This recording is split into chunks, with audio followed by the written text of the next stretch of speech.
ये कहानी है रायपुर गांव की। रायपुर गांव में भानु प्रताप राजा का राज हुआ करता था।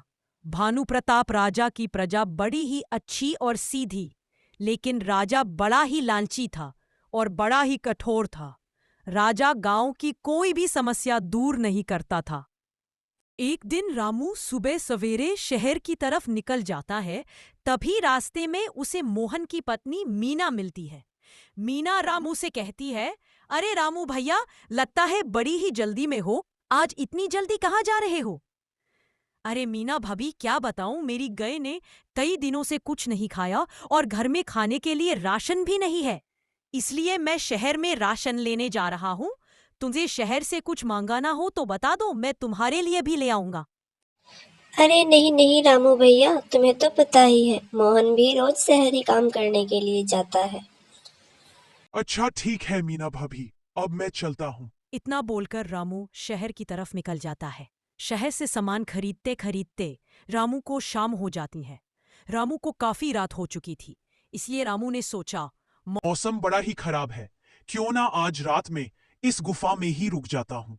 सुबह होते ही मैं यहाँ से अपने घर के लिए रवाना हो जाऊंगा। इतना कहकर रामू गुफा के अंदर चला जाता है। तभी पीछे से एक चुड़ैल आ जाती है। चुड़ैल भी रामू के पीछे पीछे गुफा में ही पहुंच जाती है और जाकर रामू से कुछ सवाल करने लगती है। हे मनुष्य, मुझे तुमसे बड़ी ही नफरत है और वैसे भी मैं कई दिनों से भूखी हूँ। मैं चाहती हूँ कि मैं तुम्हें खा जाऊँ। मैं कई दिनों से भूखी हूँ और कई दिनों से मैं खाने की तलाश में घूम रही हूँ। इतना सुनकर रामू बड़ा ही घबरा जाता है। रामू से भागने की कोशिश करता है, लेकिन चुड़ैल उसे भागने नहीं देती और उसे वहीं पर कैद कर लेती है। उधर रामू के घर वाले भी रामू के बिना बड़े ही परेशान थे।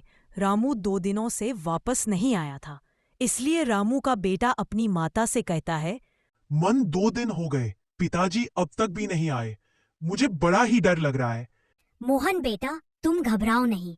तुम गांव वालों से जाकर अपने पिताजी के बारे में पूछ कर आओ और मैं भी तुम्हारे साथ चलती हूँ। हम आज ही जाकर राजा साहब को तुम्हारे पिताजी के बारे में बताएंगे। इतना कहकर मोहन और मोहन की माँ रामू को ढूंढने के लिए निकल जाती है, लेकिन रामू उन्हें कहीं भी नहीं मिलता। तभी मोहन अपनी माँ से कहता है, माँ, अब हमें राजा साहब के दरबार में जाना चाहिए। हमें सारी बात राजा को बतानी चाहिए। शायद राजा ही हमारी कुछ मदद कर सके। हाँ मोहन बेटा, तुम बिल्कुल ठीक कह रहे हो। अब हम राजा के महल में ही चलते हैं। इतना कहकर मोहन अपनी माता के साथ महल में चला जाता है। मोहन राजा को अपनी सारी बात बताता है, लेकिन राजा उनकी मदद करने से साफ मना कर देता है। मोहन का कुछ भी पता नहीं चल रहा था। तखर कर मोहन अपने घर आराम से रहने लगता है। कुछ समय ऐसे ही बीत जाते हैं। एक दिन महेश सुबह सवेरे शहर की तरफ काम करने के लिए निकल जाता है। महेश अपनी बैलगाड़ी को लेकर शहर की तरफ जा रहा था कि तभी महेश की बेटी भी उसके पीछे पीछे खेलने के लिए घर से बाहर निकल जाती है। जैसे ही मुन्नी बाहर खेलने जा रही थी, सामने से वही गुफा वाली चुड़ैल भेज बदल कर आ जाती है। जैसे ही मुन्नी चुड़ैल को देखती है, वह दबे पांव पीछे भागने लगती है, लेकिन चुड़ैल उसे वहीं पर खींच लेती है। मुन्नी चुड़ैल के कदमों में गिर जाती है और वह मुन्नी को उठाकर ले जाती है। पूरे गांव में चुड़ैल की दहशत फैल चुकी थी। सभी गांव वाले चुड़ैल से बहुत ही डर रहे थे। सुनते हो, पूरे गांव में चुड़ैल का साया फैल गया है। क्यों ना हमें यहाँ गांव छोड़कर चले जाना चाहिए। कहीं ऐसा ना हो हमारी बेटी को भी चुड़ैल पकड़ कर ले जाए। अब मैं इस गांव में नहीं रह सकती। तुम भी मेरे साथ मेरे गांव में चलो। हम जाकर मुन्नी को लेकर वहीं रह लेंगे और मुन्नी को भी स्कूल में वहीं छोड़ देंगे। महेश की बेटी को भी चुड़ैल पकड़ कर ले गई है। अरे नहीं नहीं, मैं अपना गांव छोड़कर कहीं नहीं जाने वाला। मैं डरने वालों में से नहीं हूँ। मैं अपना गांव छोड़कर कहीं नहीं जाऊंगा और हमें इस चुड़ैल का सामना करना चाहिए। ऐसे डर कर अपना गांव छोड़कर नहीं जाना चाहिए। अगर तुम कहती हो तो मैं जाकर गांव के लोगों से बात करता हूँ। हम जरूर इस समस्या का कोई समाधान निकाल लेंगे, लेकिन मैं अपना गांव छोड़कर कहीं नहीं जाऊंगा। इतना बोलकर रामू अपने घर से बाहर की तरफ निकल जाता है। उसके बाद गांव के कुछ आदमी मिलकर गांव के पंडित के पास जाते हैं और जाकर पंडित को सारी बातें बताते हैं। गांव की समस्या सुनने के बाद पंडित एक निर्णय लेता है और कहता है, अगर ऐसी बात है तो ठीक है, मैं तुम्हारे साथ चलता हूँ, और अगर उस चुड़ैल की कोई गलती हुई तो मैं उसे जलाकर वही भस्म कर दूंगा। इतना रहकर पंडित गांव वालों के साथ उसको हमें चला जाता है और वहां जाकर चुड़ैल को आवाज देता है और चुड़ैल, तुम जहां भी हो मेरे सामने आओ, मैं तुमसे मिलाना चाहता। इतना सुनकर दामिनी चुड़ैल पंडित के सामने आ जाती है। कहो, तुमने मुझे यहाँ क्यों बुलाया? दामिनी चुड़ैल, तुमने गांव के कुछ लोगों को अपने कैद में पकड़ लिया है। मैं तुमसे पूछना चाहता हूँ, आखिर तुम गांव वालों को क्यों परेशान कर रही हो? बड़े दिनों से मैं भूखी हूँ। मुझे कहीं भी पीने के लिए खून और खाने के लिए मंस नहीं मिल रहा, इसलिए मैं चाहती हूँ कि मैं इस गांव से एक एक करके सभी आदमियों को खा जाऊं। और जो भी मेरे बीच में आएगा मैं उस भी खा जाऊंगी। इतना सुनने के बाद पंडित को बड़ा ही गुस्सा आता है और पंडित उस चुड़ैल को जलाकर वही खत्म कर देता है।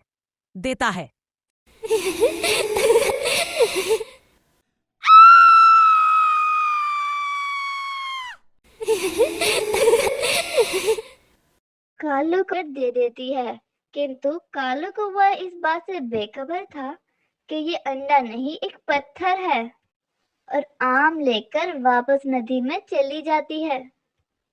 अरे वाह!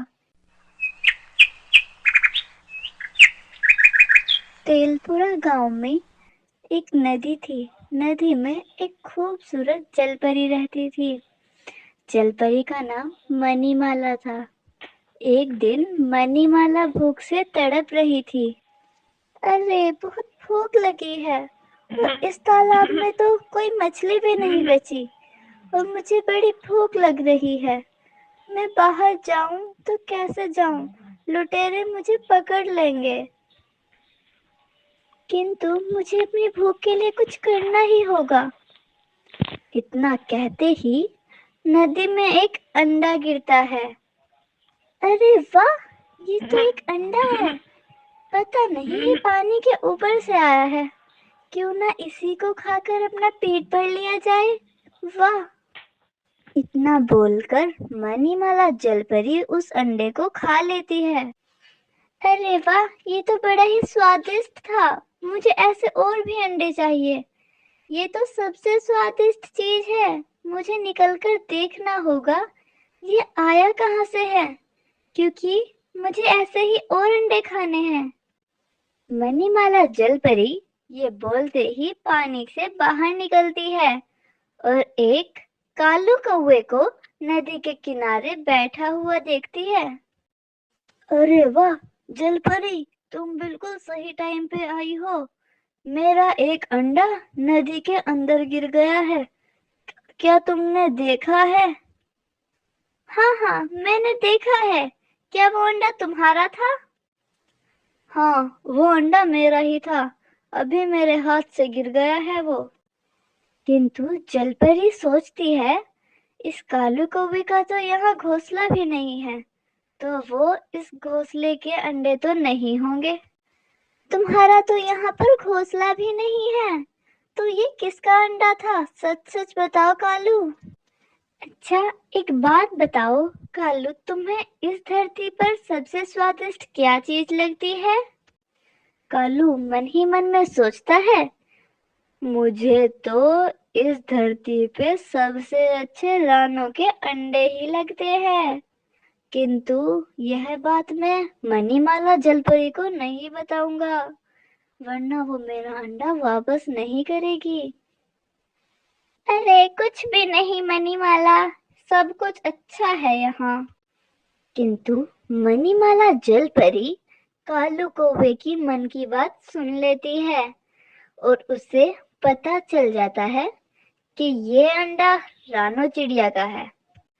अच्छा कालू भैया, अगर ये अंडा तुम्हारा है तो मैं वापस लाके दे देती हूँ, किंतु पहले तुम मुझे कुछ आम ला कर दो। कालू कौवे को अंडा बहुत पसंद था, तो इसलिए कालू कौवा मणिमाला जलपरी के लिए आम लेने निकल जाता है। लो मणिमाला जलपरी, मैं तुम्हारे लिए आम लेकर आ गया, किंतु अब मेरा अंडा दे दो। मणिमाला जलपरी पानी के नीचे जाती है अरे वाह, यहाँ एक पत्थर है। क्यों ना मैं जादू से इसको अंडा बनाकर दे दूं और मुझे आम भी मिल जाएंगे। मणिमाला जलपरी अंडे को कालू कौवे को लाकर दे देती है, किंतु कालू कौवा इस बात से बेखबर था कि ये अंडा नहीं एक पत्थर है, और आम लेकर वापस नदी में चली जाती है। अरे वाह, ये तो बड़ी ही अच्छी जलपरी है। मेरा अंडा भी वापस कर दिया। वाह, बहुत स्वादिष्ट अंडा होगा। कालू कौवा जैसे ही अंडे में चोंच मारता है, उसे जोर से एक चोट लगती है, क्योंकि वह अंडा नहीं एक पत्थर होता है, और उसकी चोंच टूट जाती है। अरे बाप रे, ये तो बड़ी चालाक निकली। ये अंडा नहीं, ये तो पत्थर है। मणिमाला जलपरी, तुम तो बड़ी ही दुष्ट हो। चलो कोई बात नहीं, दोबारा से चोरी कर लेता हूँ, रानो चिड़िया के ही तो अंडे हैं। ये बोलकर कालू कौवा वहां से निकल जाता है। अरे वाह, कितना स्वादिष्ट अंडा था। मुझे ऐसे ही अंडे चाहिए। अब मुझे इस कालू कौवे के पीछे जाकर ये देखना होगा रानू चिड़िया का घोंसला कहाँ है। मणिमाला जलपरी एक सांप का रूप धारण करती है और रानू चिड़िया के घोंसले के पास निकल जाती है। अरे वाह, ये रहा रानू चिड़िया का घोंसला। अब तो मुझे बहुत सारे स्वादिष्ट अंडे मिलेंगे। लूबी चिड़िया, मैं खाना लेने जा रहा हूँ, तुम अंडों का ध्यान रखना। अरे, तुम अकेले मत जाओ, मैं तुम्हारे साथ चलूंगी। तुम्हें पूरा दिन हो जाता है खाना ढूंढते हुए। हम दोनों एक साथ खाना ढूंढ लेंगे। मुझे भी तुम्हारे साथ चलना है। अच्छा ठीक है, वैसे भी यहाँ बच्चे सुरक्षित हैं। हम दोनों साथ निकल जाते हैं और जल्दी ही खाना लेकर आ जाएंगे। चिड़िया और चिड़ा जैसे ही अपने घोंसले से निकलता है, मणिमाला जलपरी सांप के रूप में उनके घोंसले से एक अंडा ले आती है। अरे वाह, यहाँ तो 3 अंडे हैं। एक मैंने खा लिया। ये तो बड़े ही स्वादिष्ट है। अगर मैं पानी से ऊपर रहूंगी तो रोज ऐसे ही अंडे खाने को मिलेंगे। क्यों ना मैं एक सांप का रूप धारण करके यही झाड़ियों में रह लेती हूँ। वाह, ये तो बड़ा ही अच्छा आइडिया है। मणिमाला जलपरी सांप का रूप धारण करके झाड़ियों में छिप जाती है। जैसे ही रानो चिड़िया घर आती है, अरे हमारा एक अंडा कहाँ गया? हमारा एक अंडा नहीं है घोंसले में, किसी ने उसे खा लिया। जरूर हमारे पीछे सांप या बाज आया होगा। अब क्या होगा? हमारे पास सिर्फ 3 अंडे बचे हैं। हमारे छोटे छोटे बच्चों को किसी ने मार दिया। पहले वो कालू कौवा हमारे बच्चों को उठा लेता था, और अब पता नहीं कौन हमारे बच्चे को उठा कर ले गया। अरे लूबी चिड़िया, ये जरूर किसी सांप या बाज का काम है। मुझे सबक सिखाना ही पड़ेगा उसको। किंतु कैसे? हम ये कैसे कर सकते हैं? हम एक छोटे पक्षी हैं, वो हमें मार डालेंगे। हम ऐसा नहीं कर सकते। अरे नहीं लूबी चिड़िया, मेरे दादा ने मुझे बताया था, एक बार एक नाग देवता था। वह सभी चिड़िया के अंडे खाया करता था, किंतु सबने मिलकर उसे सबक सिखाया। अरे ऐसा कैसे हो सकता है? हम छोटे छोटे चिड़िया और वो इतने बड़े नाग देवता, हम उन्हें कैसे सबक सिखा सकते हैं? अच्छा, मैं बताता हूँ कैसे। एक बार की बात है,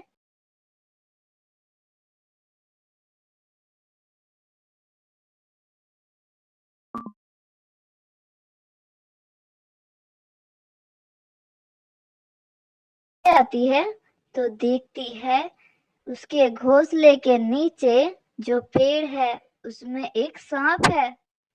ए नाग, क्या तुमने ही मेरे अंडे खाए हैं? क्या तुम ही हो वो दुष्ट प्राणी? हाँ, मैंने ही खाए हैं तुम्हारे अंडे। क्या कर लोगी तुम मेरा? क्या बिगाड़ लोगी? वो बड़े ही स्वादिष्ट अंडे थे, वाह, मजा आ गया खाकर। तुम बहुत दुष्ट हो। तुम्हें क्या दया नहीं आई? वो छोटे बच्चे थे अभी, तुम्हें उन पर दया नहीं आई? क्या तुम्हें मुझ पर दया नहीं आती? रानू चिड़िया रोती रहती है, किंतु नाग को उस पर तरस नहीं आता। क्या बिगाड़ा था मैंने तुम्हारा, जो तुमने मेरे अंडे खा लिए? अब ज्यादा बोलो मत, वरना तुम्हें भी खा लूंगा।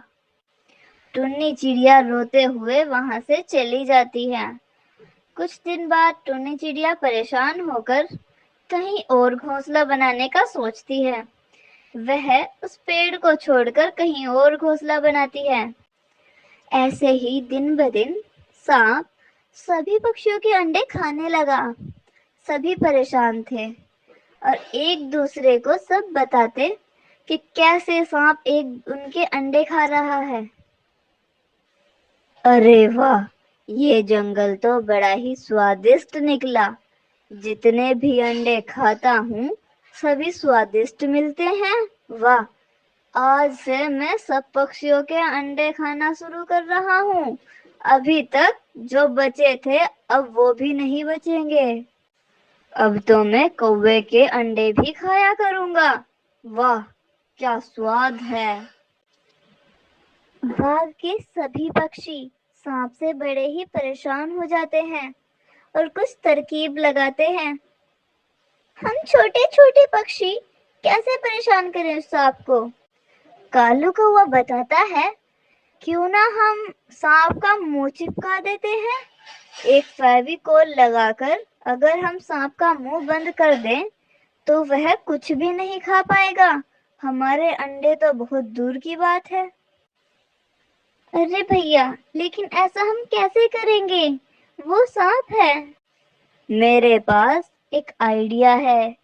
क्यों ना हम नकली अंडे पर गोंद लगाकर अपने घोंसले में रख देते हैं और जैसे ही नाग उस अंडे को खाएगा उसका मुंह चिपक जाएगा।